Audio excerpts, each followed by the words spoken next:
కాదు పై నుంచి రావాల్సిన లైన్ ఈ వాన పడుతుందని చెప్తున్నారు. అంటే కాదు డైలాగ్ చెప్పడం కానీ చెప్పింది సెక్యూరిటీ బాగా దర్శనం చూపిస్తున్నారు దగ్గరుండి. అదా ఏం జరుగుతుందా? నవ్వు చేస్తుందా? మేము అడగలా.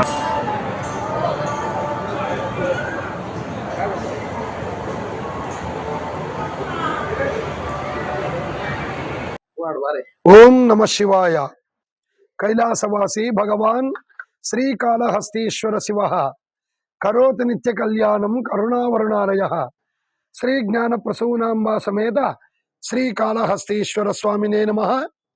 3వ తారీఖున మంగళవారము పాల్గొన శుద్ధ పూర్ణిమ సందర్భంగా కూడా సాయంత్రము 3:20 నుండి 6:47 వరకు కూడా కేతుగ్రస్త పాక్షిక చంద్రగ్రహణము.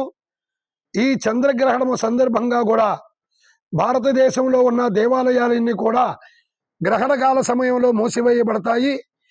శ్రీకాళహస్తీశ్వర స్వామి వారి ఆలయము గ్రహణకాల సమయంలో ఆలయము తెరిచి ఉంచి విశేషంగా కూడా శ్రీ స్వామి అమ్మవార్లకు గ్రహణకాల శాంతి అభిషేకము అత్యంత వైభవంగా కూడా నిర్వహించబడుతుంది. ఈ క్షేత్రము శ్రీకాళహస్తీశ్వర స్వామివారు శ్రీ అంటే సాలెపురుగు, కాలము అంటే సర్పము, హస్తి అంటే ఏనుగు. ఈ 3 మూగజీవాలు కూడా స్వామివారిని పూజ చేసి స్వామివారి యొక్క శివలింగాకారంలో ఐక్యమైపోయి ఉంటాయి. శ్రీకాళహస్తీశ్వర స్వామివారు స్వయంభూమూర్తి. ఇక్కడ అమ్మవారు జ్ఞాన ప్రసూనాంబికాదేవి, పార్వతీదేవి జ్ఞానాన్ని ప్రసాదించే అమ్మవారు. స్వామివారి శిరస్సు మీద అమ్మవారి యొక్క నడుములో 5 తలల సర్పము, 1 తల సర్పము వెలసి ఉంటుంది.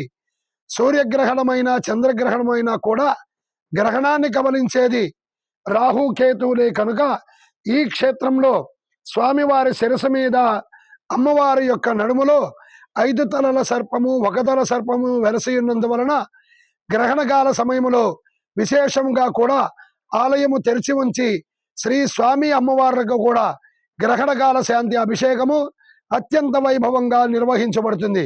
కావున భక్తులందరూ కూడా ఈ గ్రహణకాల సమయమందు ఏమీ కూడా భుజించకుండా స్నానమాచరించి శివాలయానికి వచ్చి భగవంతుడు ధ్యానము చేసుకొని అట్లు లేనిచో వారి వారి యొక్క ఇళ్లలో ఉన్న పూజా మందిరంలో కూర్చొని స్నానమాచరించి భగవంతుడు ధ్యానం చేసుకొని గ్రహణము విడిచిన పిమ్మట మరలా స్నానమాచరించి స్వామి అమ్మవారు దర్శించుకున్నట్లయితే పార్వతీ పరమేశ్వరుడు యొక్క అనుగ్రహం చేత ఈ గ్రహణ దోషాలన్నీ కూడా తప్పకుండా నివృత్తి అవుతాయి.